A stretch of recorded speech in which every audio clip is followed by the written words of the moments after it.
flow over my soul. Let your Holy Spirit come and take control of every situation. Another morning that He has given us. Today is the last day of the month of May, the 31st of May, and we want to celebrate what God has done for us. He has been so gracious to us in the whole month of May, and even since we encountered the lockdown that has been there, we want to thank God that He has been so faithful. So today we celebrate the coming to an end of a difficult month that would be referred to as so, and we want to thank God. My name is Salome Kimani, Reverend, and I want to thank God. I am born again this morning, and I am happy to be called a child of God. We want to thank God that today, in the church calendar, we are celebrating Pentecost Sunday. Pentecost is the day that the Spirit of God came down, or after the ascension of the Lord Jesus Christ, and after the resurrection from the dead. And so we celebrate the coming of the Holy Spirit to us. And so today I want to begin by reading a portion of Scripture in Acts chapter 1, and I will read verse 8. But you will receive power when the Holy Spirit comes on you, and you will be my witness in Jerusalem and in all Judea and Samaria and to the ends of the earth. Let us pray. Our Father and our God, we want to thank you for your word. We want to pray that even as Jehovah God, we look into the truths of your word, that you will speak to our hearts, our minds, and that you will give us the power that we need at this time to be your witness of your faithfulness, to be a witness of your goodness in our lives and in all aspects of our lives. We commit ourselves to you, that you minister to us. In Jesus' name we have prayed. So we want to thank God, and today I want to approach our reflection by starting with two questions. Question number one is, why are we wearing red today? You know, so many of us just see the colors that change in the church and do not really know the meaning of the colors. And so this morning, I would want us to reflect on why we have red on our clothes, we have red on our stalls, and we have red everywhere. One, red signifies a feast in the medieval church that was not ordinary, that we enter an ordinary season of the church. And so we are wearing red today as a liturgical color to signify the presence of the Holy Spirit.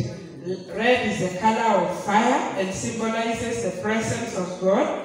And just as Moses saw the burning bush as a symbol of God's presence, so we wear red today to signify a symbol of God's presence that also reminds us of the coming of the Holy Spirit at Pentecost, which we celebrate today. My question number two is, if we were given an opportunity to forego the celebration of Christmas, Good Friday, and Easter, and Pentecost, which one would you forego? You know, most of us, like myself, would maybe have it tough before picturing a year without Christmas. It would be even harder seeing a year without the Easter weekend.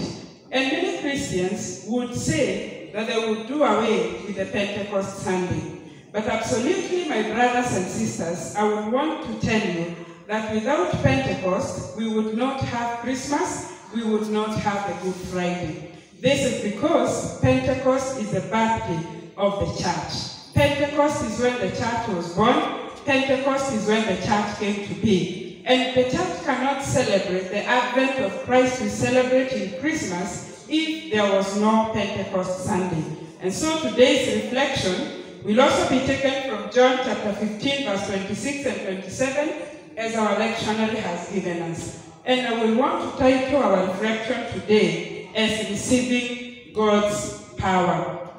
Of course, the coming of the Holy Spirit in Acts chapter 2 was a significance of a promise that would be fulfilled that Jesus left when he was living in John chapter 16 and 15, when he said that he will send a helper for the disciples. And so this time I want us to look at a few things, a few works that the Holy Spirit was coming to do. And I will just rush through them because I want us to look at the power that we'll receive at Pentecost. The first thing that the Holy Spirit does for us is that we receive a Holy Spirit who is creative.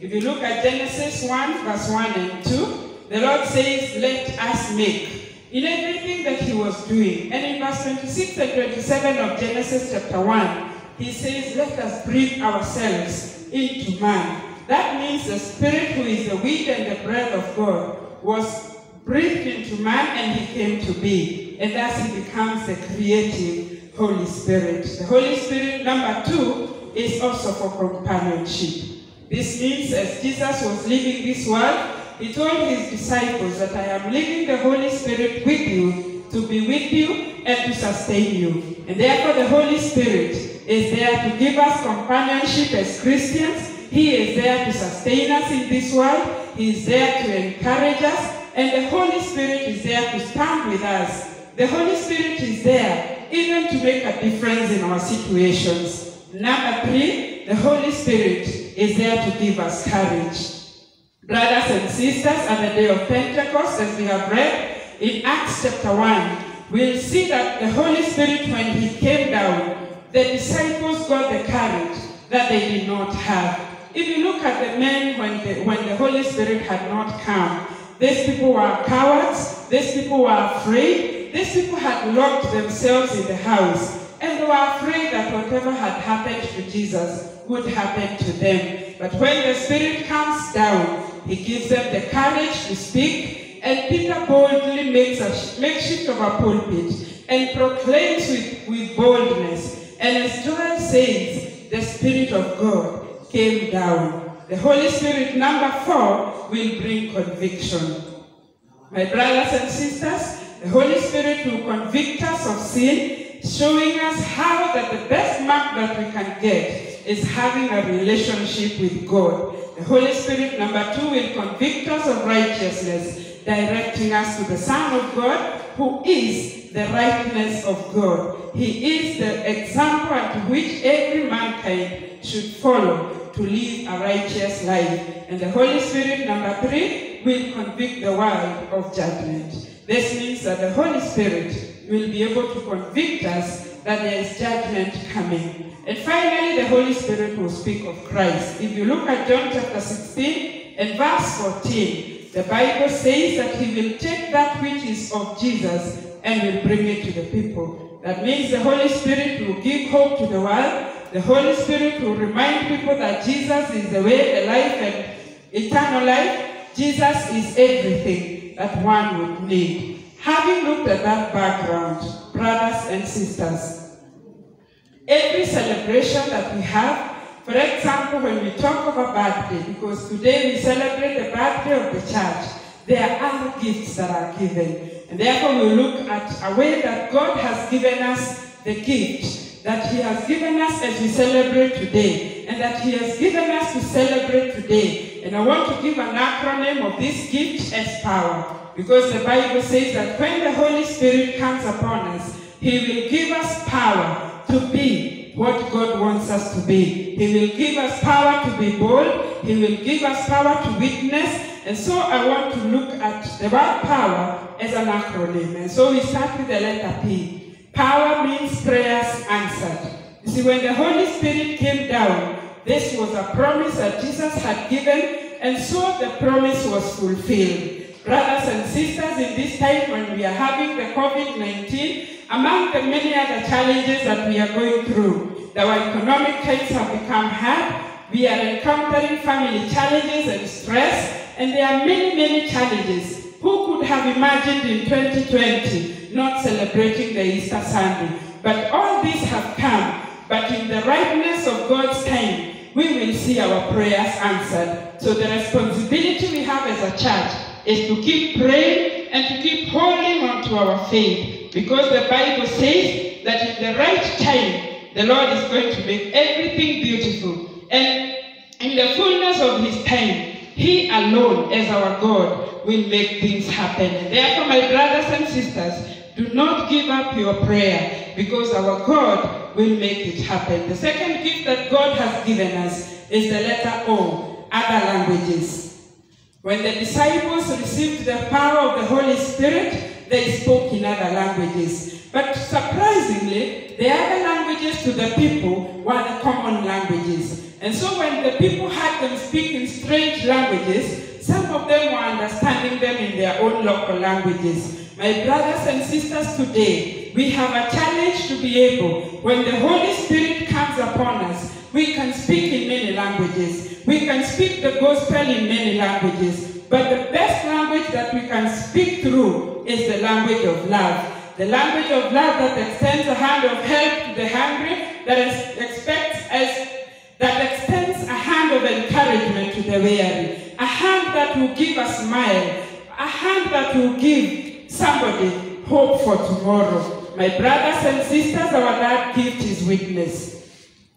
When the people received the Holy Spirit, the Bible says that they went out to say what has been done. You see, for you to witness, you do not have to be a preacher.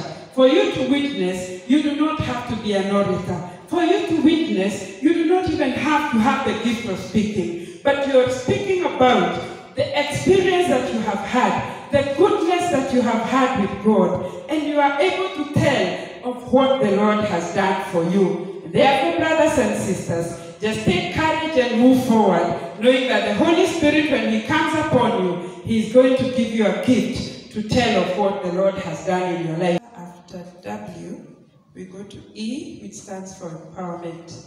Empowerment goes along with witnessing, whereby prior to the day of Pentecost, the disciples were in a group of a fearful people who had locked themselves down without a stay-home order, without even expecting any time that things would change for them.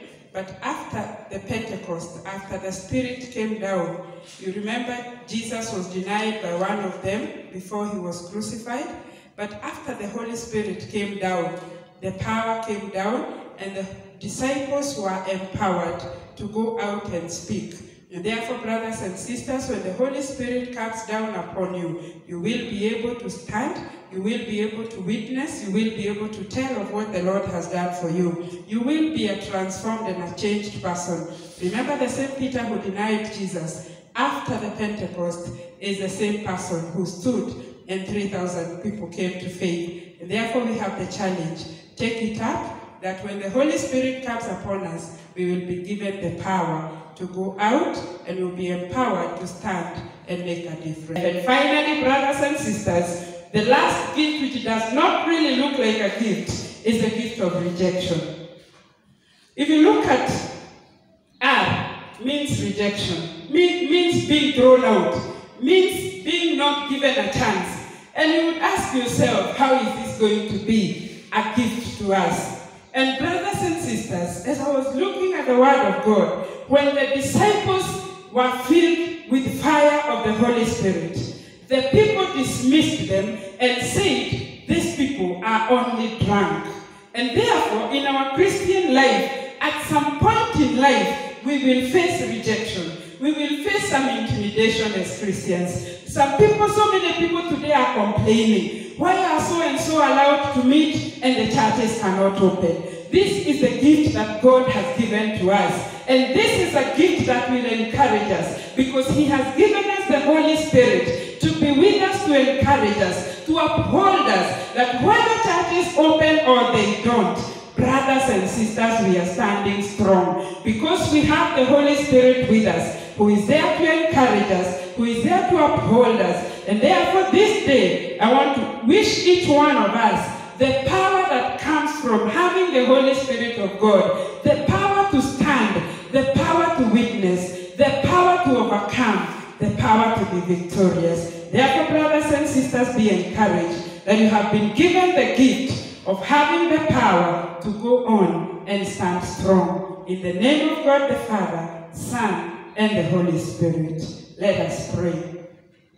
Our Father and our God, we want to thank you. We want to bless you for each and every life of each and every person, each and every Christian who has been living in this world, dear Father. We want to thank you for every person who has listened to us this morning. We want to bless you that Jehovah, you are God with us. And we want to pray for them. The challenges that they may be going through, we want to pray for those who are sick. We want to pray for those who are going through through challenges. We want to pray for those who are going hungry because of this pandemic. We want to pray for those whose jobs are challenged. We want to pray for those who do not have a hope for tomorrow. That Jehovah God of all glory, this morning you are going to send your Holy Spirit, that He is going to be with us to encourage us. He is going to be with us to uphold us. He is going to be with us to make groans that we cannot understand. Father, how we desire that you send your Holy Spirit to each and every one of us, that we'll face tomorrow because we have hope that the Holy Spirit is with us. We pray this believing and trusting in Jesus' name. Amen and amen.